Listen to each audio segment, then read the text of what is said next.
Good morning. Today we're going to be learning about the ancient Sumer religion and gods. Just like the Greeks, they had so many different gods.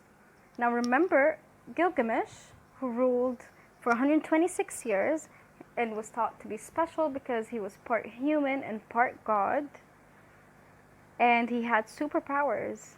So we know that the Sumerians believed people could have superpowers. Now let's learn more about their religion and their gods. Religious beliefs and practices. The Sumerians practiced a polytheistic religion, meaning that they worshipped many different gods whom they believed were responsible for managing and controlling different aspects of life. They believed their main purpose in life was to please the gods. Although each city worshipped their own gods, sometimes the gods were acknowledged by other cities too. Some Sumerian myths tell the story that humans were originally created to be servants for the gods, but that they were freed when they became too much trouble. Temples. Each city worshipped a main god and built a temple where they could worship this god. The Sangha was the person in charge of the temple, and the En was the spiritual leader. There were also priests within the temple who performed different roles. The En and the priests were believed to be mediators between the people and gods. They led prayers and conducted sacrifices to appeal to the gods. Other lesser gods have also been worshipped at smaller shrines. By 2100 BC, temples had become huge buildings known as ziggurats. A ziggurat had 3 platforms, steep steps up the front, and a temple at the top. They were built from mud bricks and intended to provide a home for the gods. Gods and goddesses? As you know, the Sumerians believed in many different gods and goddesses whom they believed had responsibility for different things. The Sumerians also believed in mortal gods called Anunnaki. They believed that these gods created human beings out of clay and that they were later given jobs as judges of the underworld. Now let's learn more about some of the main gods and goddesses. Enlil.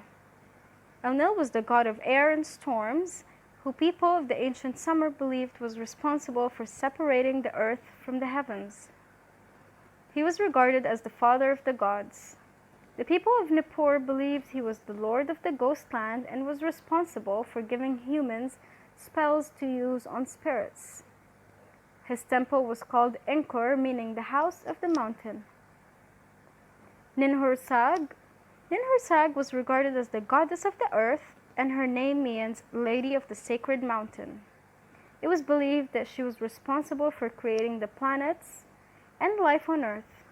She wore a green leafy crown and held a branch, reflecting her position as Mother Earth. Enki. Enki was the god of the water, who was thought responsible for bringing the arts and sciences to mankind. Enki is often shown surrounded by flowing water. The people believed Enki was full of fun and sometimes mischief. Utu. Utu was the god of the sun, who was the son of the moon god Nana and the goddess Ningal. It was believed Utu was responsible for ensuring that all was well with the world. Utu was believed to emerge from a hole in an eastern mountain in the morning and retreat to a hole in the western mountain in the evening. Ereshkigal. Ereshkigal, whose name means Great Lady under the earth, was the goddess of the underworld, Erkala. She was solely responsible for deciding what happened to the people and giving advice in her kingdom.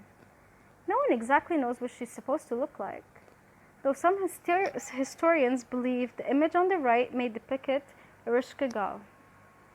And finally, Ninurta was the god of war whom the people of Nippur believed to be the son of the god Enlil and the goddess Ninlil. He was usually shown carrying a bow and a sickle sword. He is sometimes shown standing on the back of a winged lion that has a scorpion's tail. Now these were the main gods and goddesses of the ancient Sumer civilization. Completely different from the Greek gods and goddesses though, aren't they? Alright, that's it for today. Our lesson is done. I'll see you next lesson.